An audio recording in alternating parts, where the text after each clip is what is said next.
بالله من الشيطان الرجيم. بسم الله الرحمن الرحيم. الحمد لله رب العالمين، والصلاة والسلام على رسول الله الأمين وعلى آله وصحبه الطيبين الطاهرين. اللهم لا سهل إلا ما جعلته سهلا، وأنت تجعل الحزن إذا شئت سهلا. اللهم علمنا ما جهلنا وذكرنا ما نسينا وزدنا علما، ووفقنا يا أكرم الأكرمين، وارزقنا الإخلاص في النية والقول والعمل. فأذكركم وأذكر نفسي بإخلاص النية لله تعالى. أما بعد، muslimin dan muslimat rahimakumullah, marilah kita sama-sama mengucapkan syukur kepada Allah Subhanahu wa ta'ala di atas segala nikmat yang Allah ta'ala kurniakan kepada kita semua. Lebih-lebih lagi nikmat taufik dan hidayah Allah, sehingga kita dapat berkumpul di rumah yang dimuliakan oleh Allah Subhanahu wa ta'ala, di tempat yang dimuliakan oleh Allah Subhanahu wa ta'ala, yakni masjid, demi nak mendapatkan redha Allah dan juga keampunan daripada Allah Subhanahu wa ta'ala.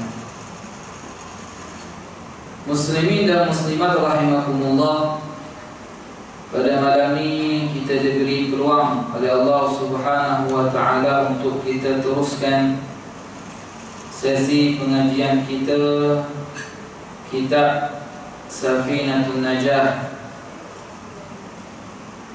Dan pada malam ini juga kita nak sambung bab ataupun fasal yang telah kita bahaskan sebelum ni, yakni daripada perkara-perkara ataupun sebab-sebab mewajibkan mandi.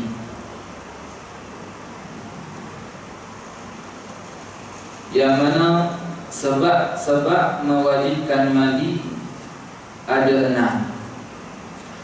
Masih ingat lagi ke? Sengih-sengih tu ingat lagi tu kan? Kalau sengih-sengih tu tak ingat.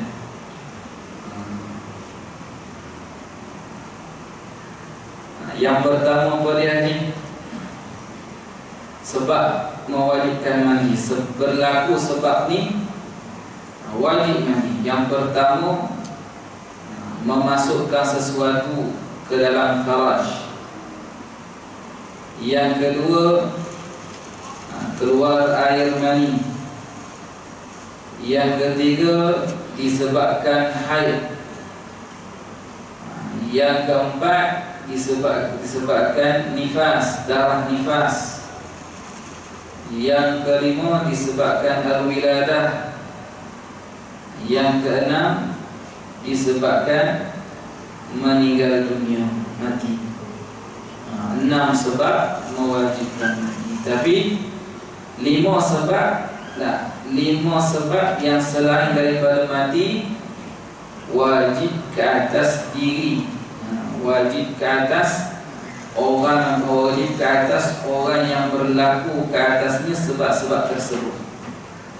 Adapun meninggal dunia, tidak wajib ke atas jenazah itu mandikan diri dia sendiri. Yang wajibnya ke atas siapa? Wajibnya ke atas yang hidup. Wajib ke atas yang hidup memandikan jenazah tersebut. Jenazah yang mana? Jenazah yang mana yang wajib ke atas yang hidup memandikannya? Maka malam ni saya nak kongsikanlah yang mana sebelum ni saya dah janjikan nak bahaskan tentang sebab yang keenam, iaitu meninggal dunia. Cari nak pusing-pusing.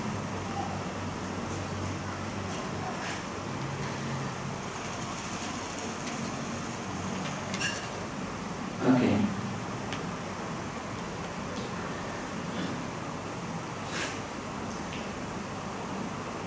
Jenazah yang wajib bagi dia ke atas kita mandikannya ialah jenazah seorang muslim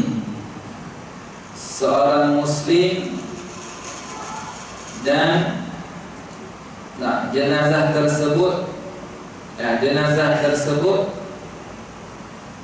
sempurna, yakni rupa paras dia ada bentuk anak Adam. Bila mana dia keluar daripada perut ibu dia, ada rupa anak Adam, yakni ada rupa manusia. Maka wajib ke atas kita memandikannya. Dalam pengurusan jenazah ni, kita nak uruskan jenazah, wajib 4 perkara, kan? Kalaulah jenazah tersebut muslim, kemudian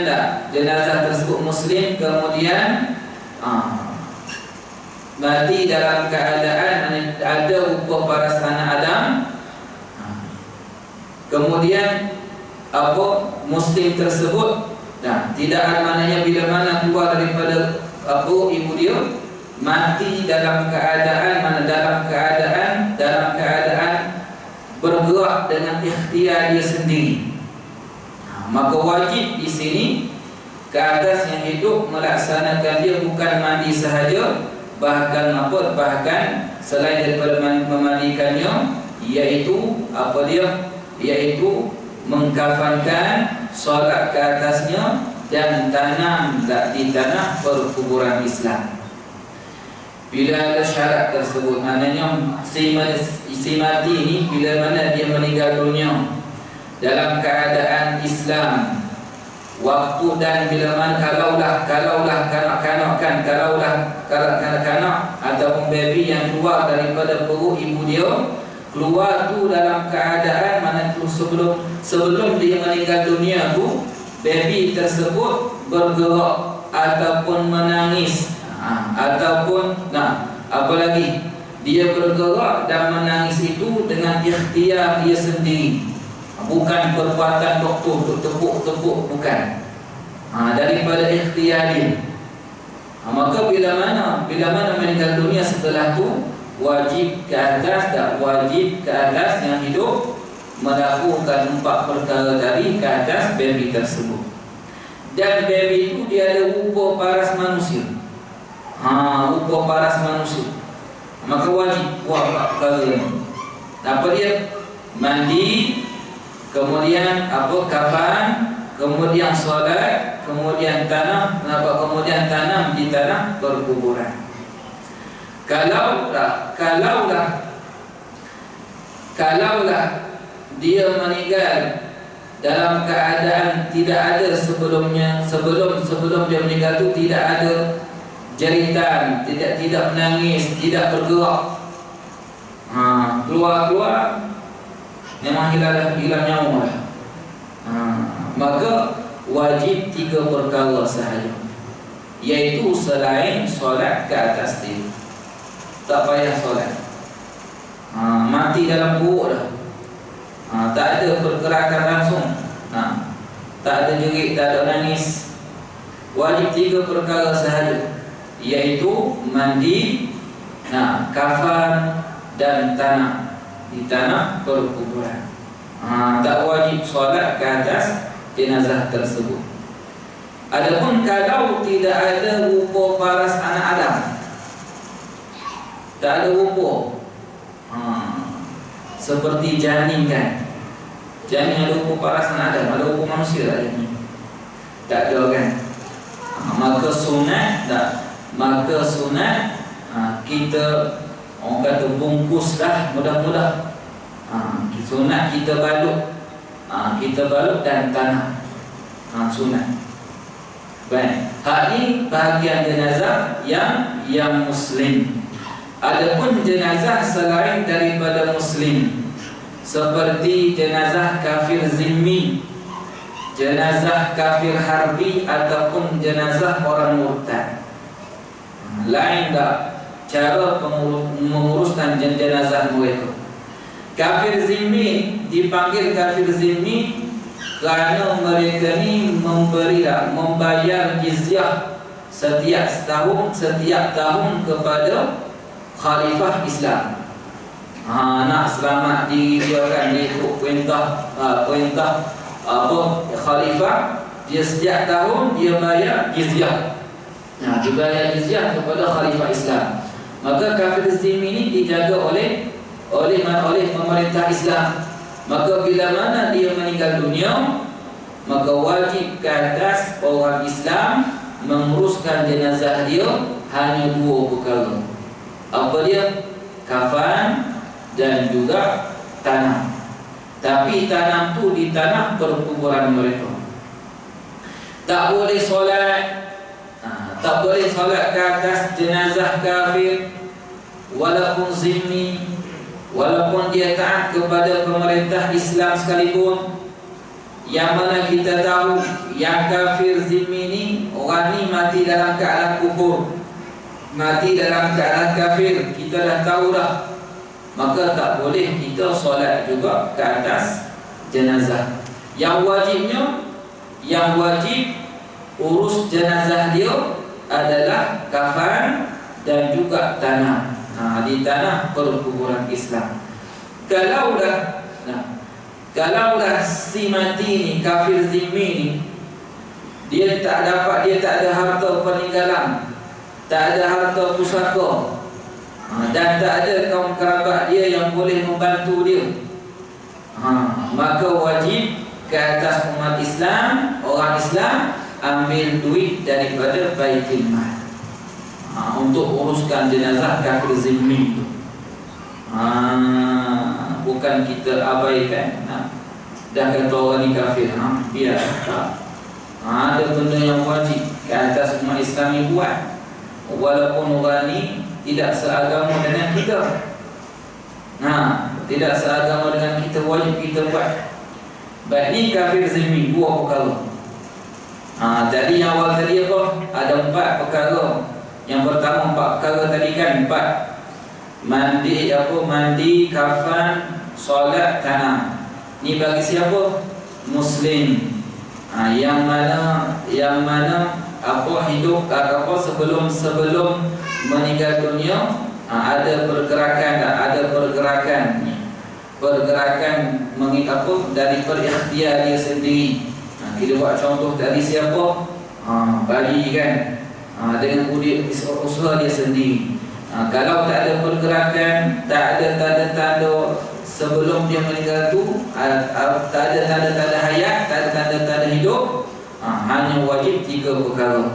Apa dia? Mandi, kemudian kafan, kemudian tanam.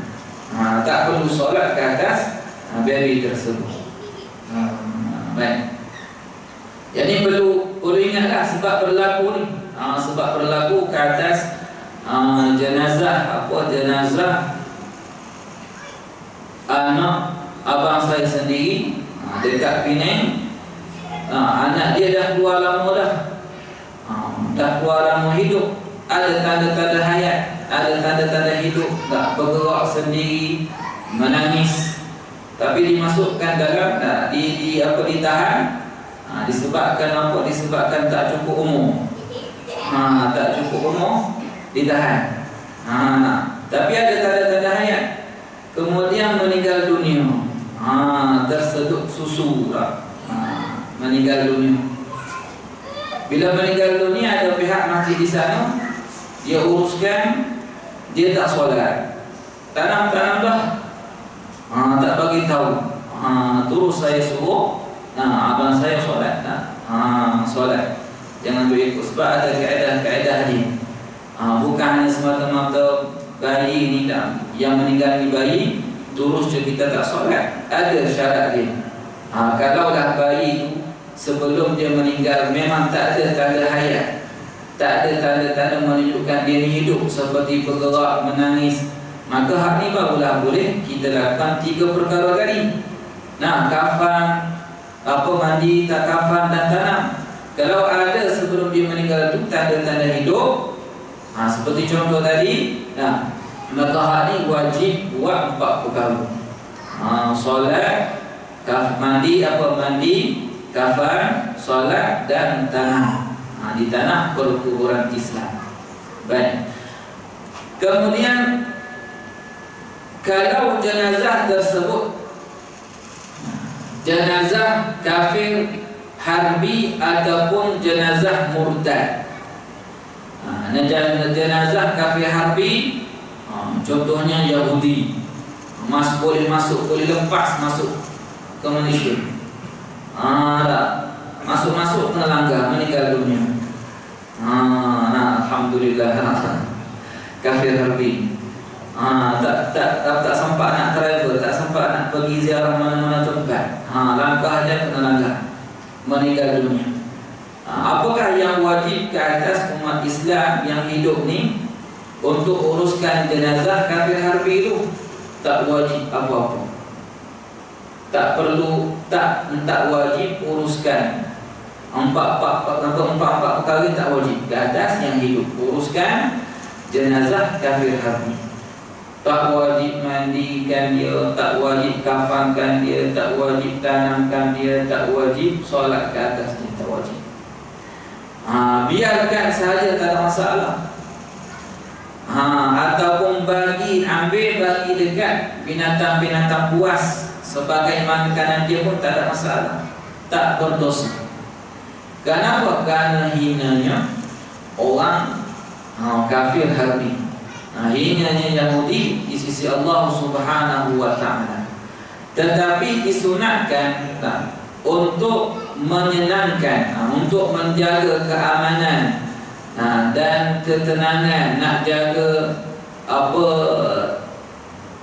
nak jaga suasana, nak jaga udara supaya umat Islam ni hidup dengan tenang, tak bau busuk kalaulah dibiarkan. Sunat ditanam, sunat ambil tanah. Kat mana? Bukan di tanah perkuburan. Ikulah kat mana-mana, dalam hutan ke. Tidak ada masalah. Yang kafir harbi. Begitulah juga orang yang murtad. Sama sahaja. Yang murtad, yakni orang yang keluar daripada agama Islam, sama ada disebabkan keyakinan dia sesat ataupun disebabkan perbuatan dia perbuatan yang kufur, ataupun dia telah mengeluarkan kata-kata kufur, maka orang ini dikira sebagai orang yang telah keluar daripada agama Islam. Yang keluar daripada agama Islam disebabkan akidah dia sesat, akidah yang kufur, ataupun disebabkan perbuatan yang kufur, ataupun disebabkan kata-kata yang kufur, maka orang ini dipanggil orang murtad.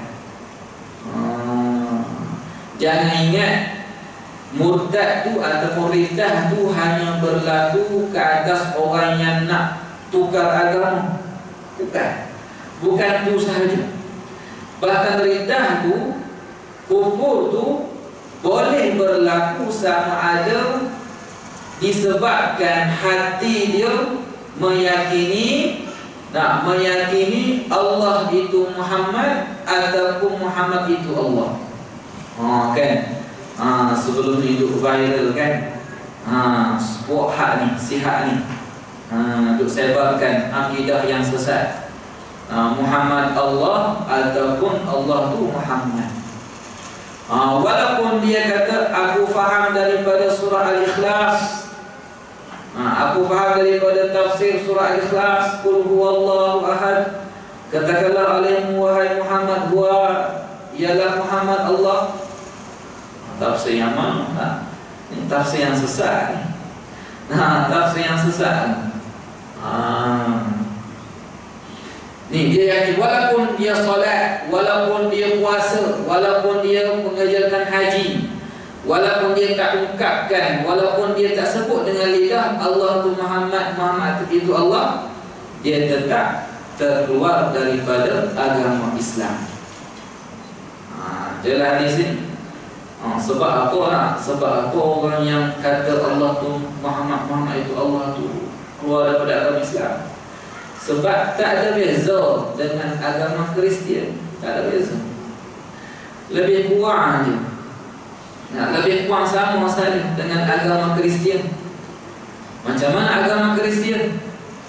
Agama Kristian yang meyakini Isa itu Allah ataupun anak Tuhan. Tak ada beza. Sama saja.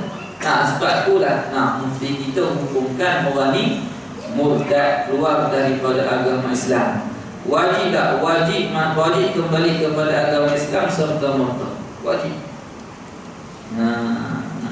Walaupun orang itu kata lagi, masih lagi dah kata dah tipu Al-Quran, tipu Al-Quran, dustakan surah Al-Ikhlas. Nak jaga lagi kan?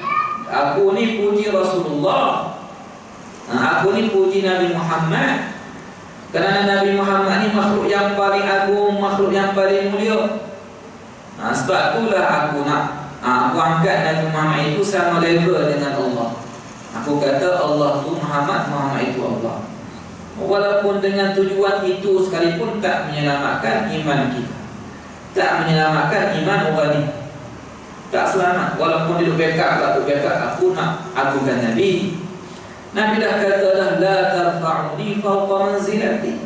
Jangan kamu muliakan aku lebih daripada pangkat aku. Pangkat Nabi yang Allah Ta'ala bagi sebagai apa? Abdullah wa Rasuluh, sebagai hamba Allah dan utusan Allah. Nak puji Nabi boleh, nak agungkan Nabi boleh, nak berqasidah, nak beriyahanah, tapi jangan samakan Nabi dengan Allah. Jangan angkat Nabi ini, agungkan Nabi sama level dengan keagungan Allah dan kemuliaan Allah. Nabi telah kisahkan bagaimana pelampau umat Nabi Isa alaihissalam mengagungkan Nabi Isa, memuji Nabi Isa sehingga Allah menganggap Nabi Isa itu sebagai Tuhan, sebagai anak Allah. Ini yang dilarang. Baik. Ataupun disebabkan perbuatan dia, perbuatan kufur. Contohnya apa? Sujud kepada berhala. Sujud kepada berhala. Walaupun dia kata aku sujud sahaja, tapi hati aku ni tetap mengagungkan Allah. Walaupun dia qasad begitu, tidak menyelamatkan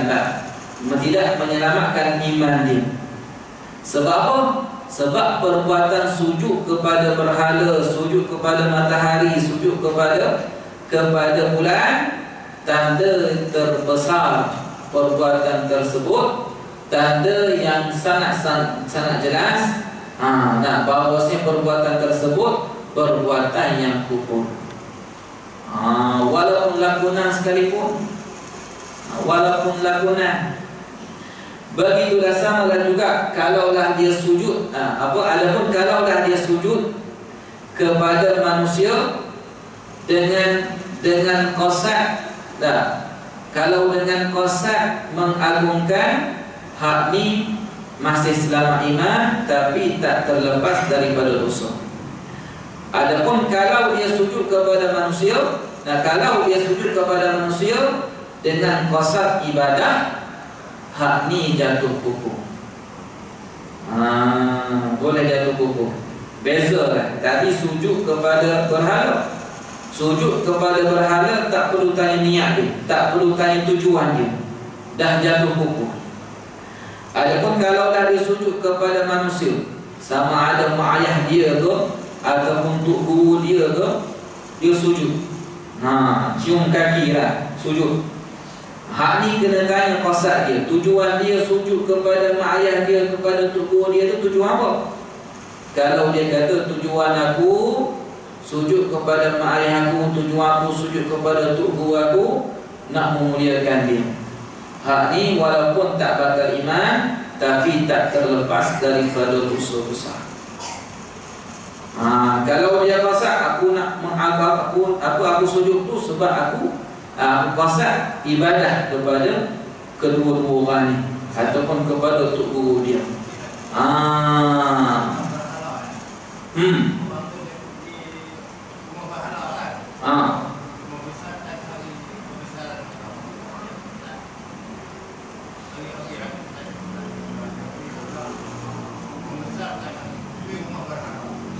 Pergi sahaja.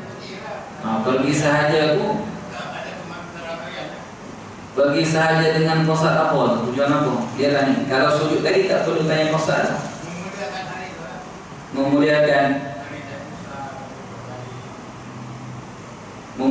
Pergi sahaja tak ada masalah.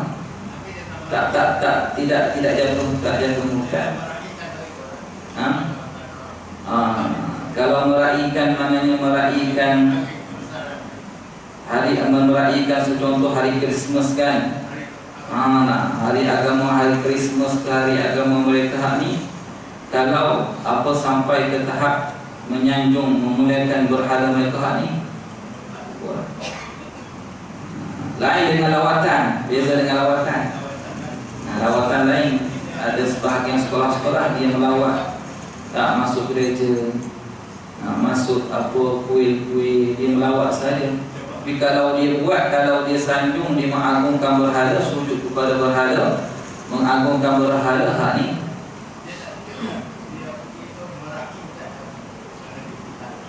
meraihkan macam mana tu?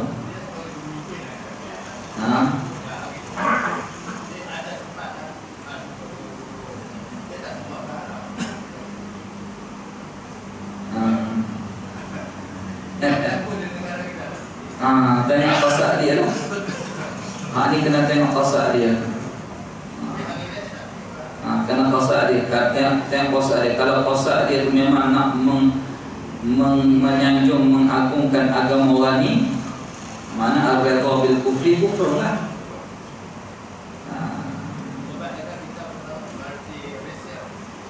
Kalau dia reba dengan orang ni, baik. Kalau sujud, yang tadi sujud, yang sujud kepada manusia, kena tanya dulu. Kalau masa ibadah, seperti banyak yang berlaku dalam kalangan orang yang menganggap diri dia ahli tasawuf, sehingga sujud kepada tubuh dia, sujud dengan niat ibadah. Hak ni boleh jatuh kufu dengan qasad ibadah. Baik. Atau dengan kata-kata seperti puak sihatku. Dia kata apa? Allah tu Muhammad, Muhammad tu Allah. Mengulang kata-kata tak ni kufu juga. Nabi SAW dalam hadis Tirmizi, Nabi SAW bersabda, innal abda la yatakallamu bil kalimati la yara biha ba'sa yahwi biha fin nari 70 kharifah. Sesungguhnya seseorang hamba, dia melihat bila mana dia mengungkapkan satu perkataan, kemudian dia menganggap perkataan yang keluar daripada mulut dia itu perkataan yang biasa, tak memudaratkan diri dia. Sedangkan Nabi kata, perkataan tersebut mengumpangkan diri dia ke dalam neraka jahanam, yang sampai ke dasar neraka jahanam adalah orang-orang kafir. Maknanya kufur orang ni. Kufur. Baik.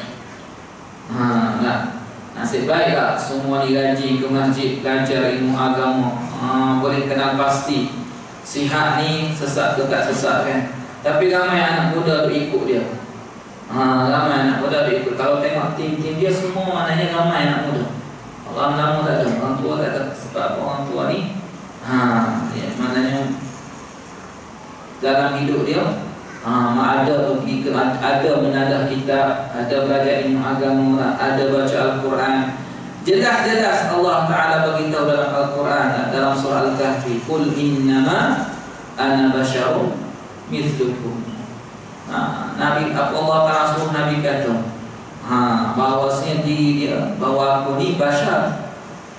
Beritahu kepada umat dia, aku ni basyar, mithlukum, sama dengan kamu. Manusia lah, kamu ni manusia, aku pun manusia. Sama dari sudut apa? Nabi ni boleh berkahwin, Nabi ni lapar, dahaga, sakit, ada anak. Dari sudut tu sama. Adapun dari sudut martabat memang tak sama. Baik. Jadi kalau bila mana jatuh murtad disebabkan salah satu daripada perkara-perkara tersebut, kemudian meninggal dunia, maka jenazah dia seperti jenazah kafir harbi, tak wajib ke atas kita uruskan.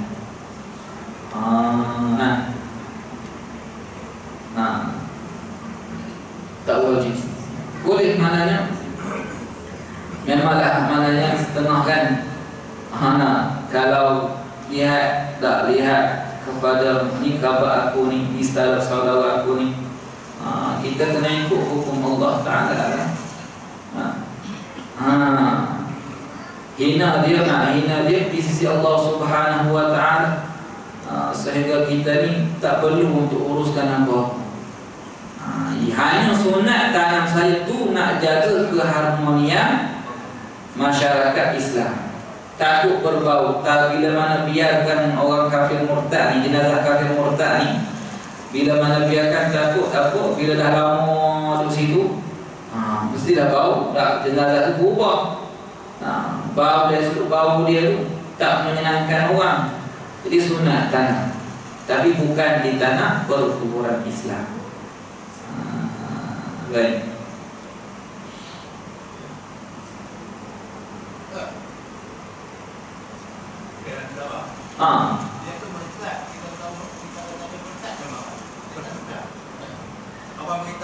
Sebelum kita beritahu dia tu murtad, kita kena detail dulu.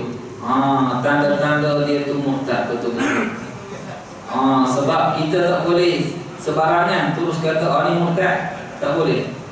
Takut apa? Takut bila mana kita kata ni murtad, terbalik. Sedangkan dia ni tak ada pun murtad, terbalik kepada kita.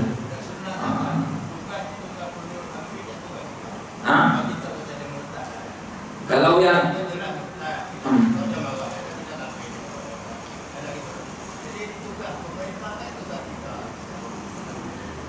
tugas pemerintah melaksanakan hukum hudud atas orang murtad juga. Dan tugas kita bila mana berlaku riddah ni ke atas seseorang, kita tahu ada bukti jelas, mencegah kemungkaran.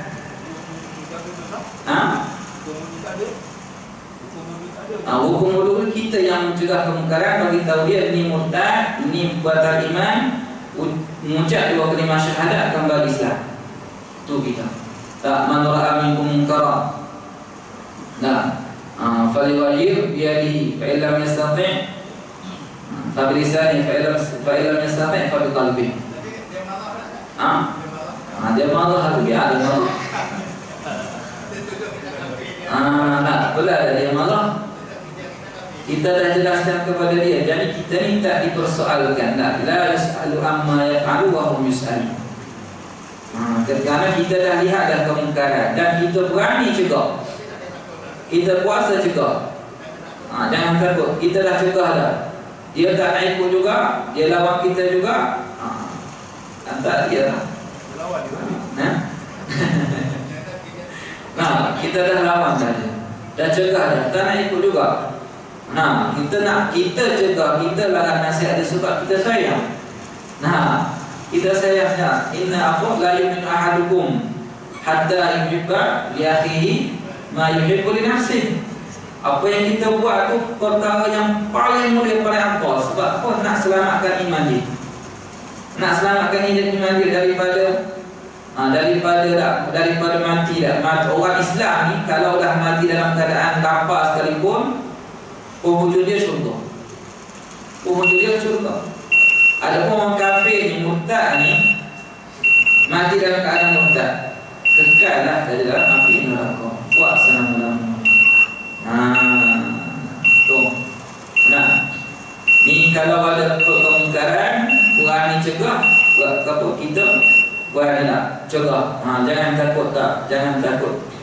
Kalau tak mampu dengan kuasa, tak mampu, tak ada kuasa, barulah pergi kepada lisan. Kemudian dengan lisan pun tak mampu, barulah pergi kepada hati. Kalau abaikan, kalau kita biarkan kemungkaran itu berlaku, ingat hadis Nabi dalam hadis Nabi yang diriwayatkan oleh Imam Ahmad dalam Sunan, dalam apa? Musnad Imam Ahmad, man ra'a minkum munkara falam yuwajjiru aw syaka an ya'ummahullahu bi'adzab. Orang yang tahu ataupun orang yang lihat kemungkaran berlaku tapi dia tak cegah, dia abaikan, buat dah aja. Buat ada aja. Au syaka an ya'ummahumullahu bi'adzab. Azab Allah Ta'ala hampir. Ingat, azab Allah Ta'ala ni mana Allah Ta'ala akan turunkan azab tu sangat mudah. Sangat mudah. Dan bila mana Allah Ta'ala turunkan azab, Allah Ta'ala umumkan, meratai azab dia ke atas semua umat, sama ada baik ataupun yang jahat. Kena berlaku. Macam dekat tsunami tu kan? Macam dekat tsunami tu, tak kira lah kat tsunami tu ada wali Allah, ada orang soleh, ada orang baik, ada orang jahat. Kena semua. Sebab apa? Tutup mulut, tak cegah. Lepas daripada tu barulah dia cegah. Kenapa nak COVID tu? Dan lepas ada gaji, jangan panggil dia gaji. Tak ke mana kita nanti.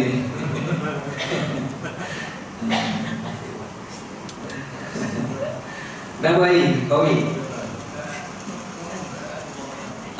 Yalah, seperti COVID itulah satu azab yang Allah Ta'ala turunkan ke atas kita disebabkan apa? Kita ni tak ikut perintah Allah Subhanahu Wa Ta'ala. Jadi itulah sebanyak berkaitan, tak berkaitan dengan sebab yang terakhir, iaitu meninggal dunia. Jadi empat perkara yang kita dapat tadi berkaitan dengan pengurusan jenazah. Kalau orang Muslim, ada orang yang dia tadi kan, Muslim nanti yang meninggal dunia, wajib empat perkara tadi. Kalaulah yang meninggal dunia itu tak ada tanda hayat, waktu mana seperti bayi, seperti baby, tak ada tanda hayat sebelum dia meninggal dunia, wajib 3 sahaja. Kemudian kafir zimmi, contohnya kafir zimmi wajib 2 perkara. Apa dia? Kafan dan tanah. Kafir harbi tak wajib semua perkara. Murtad sama juga tak wajib semua perkara untuk uruskan jenazah orang murtad ni. Baik, jadi itulah sebanyak berkenaan dengan fasal yang kita bahaskan pada malam ini. Dan insyaAllah kuliah seterusnya kita sentuh tentang bab yang baru, iaitu furudul ghusli, rukun mandi wajib, 2 perkara. Wallahu subhanahu wa ta'ala a'lam wa ahkam. Barakallahu fikum wa ahsanallahu ilaikum. Assalamualaikum warahmatullahi ta'ala wabarakatuh. Kembali 3 kali dan salawat 3 kali sebagai penutup. La ilaha illallah, la ilaha illallah, la ilaha illallah. Allahumma salli ala sayyidina Muhammad wa ala alihi wa sahbihi. Allahumma salli ala sayyidina